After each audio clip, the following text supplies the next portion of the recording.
Every art historian who's tried to explain this painting ends up questioning their own sanity.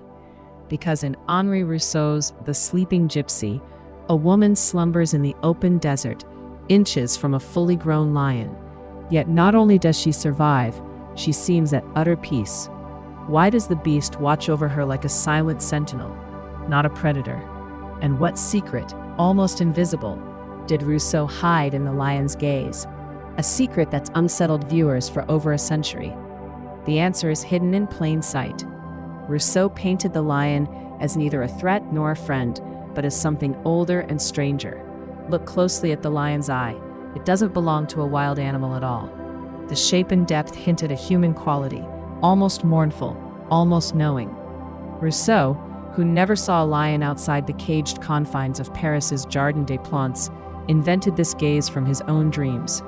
But why give the lion a human soul? It's Rousseau's only big cat who stares, not at prey, but at us. That explains the unnaturally serene woman, sleeping through what should be mortal danger. But it leaves another riddle. Why does the lion's mane resemble a crown more than fur, as if Rousseau crowned his watcher king of an invisible realm? He spent years perfecting that mane, strand by strand, until it radiated an eerie authority.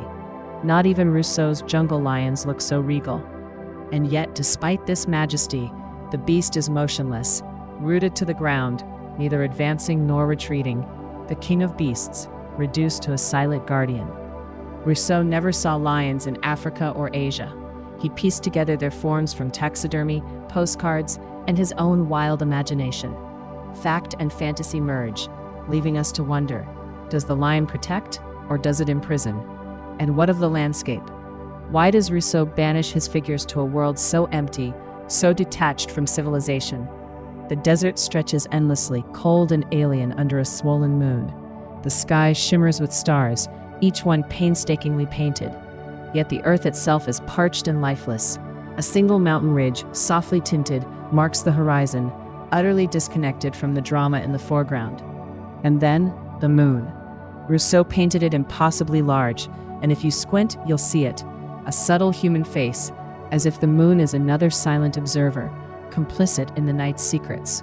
There are stories in French folklore of the moon watching over travelers, sometimes guiding them, sometimes trapping them in dreams. Why did Rousseau give the moon a face, and why does it gaze so intently at this improbable pair, lost in the sand? The landscape feels less like a place, and more like a stage, designed for the impossible. In the center, a burst of color. The woman's dress. Blues, reds, greens, and yellows pulse in bold stripes, a flag of life in the wasteland. Rousseau, usually indifferent to fabric, lavish detail on each fold and seam. The matching headscarf frames her face, veiling her identity. Some scholars have argued the stripes symbolize confinement, like a prisoner's uniform. Others see harmony, a rainbow cutting through dust. But the real clue is in her hand. She clutches a wooden staff, knuckles taut, as if bracing herself even in sleep. Is this staff a weapon, a walking stick, or a lifeline to the waking world? And if she's so vulnerable, why does Rousseau dress her in festival colors rather than desert camouflage? The questions multiply, especially when you spot the next object lying beside her in the sand. A mandolin, silent and immaculate, its strings perfectly taut. In art, musical instruments are never random. They're symbols of harmony, memory, sometimes loss. Rousseau painted this mandolin with a precision that doesn't match the rest of the scene, almost as if it belonged to another world. Its shape and ornamentation echo Mediterranean instruments, hinting that the woman is a traveler or exile. Did she play a song before she fell asleep? Or was the melody cut short by exhaustion and fear? More curious, Rousseau himself never played music, but he was obsessed with its power in dreams. Why include a mandolin in a place so silent, so far from human earshot? Does it mean hope, or is it a relic of a happier time, abandoned in the sand?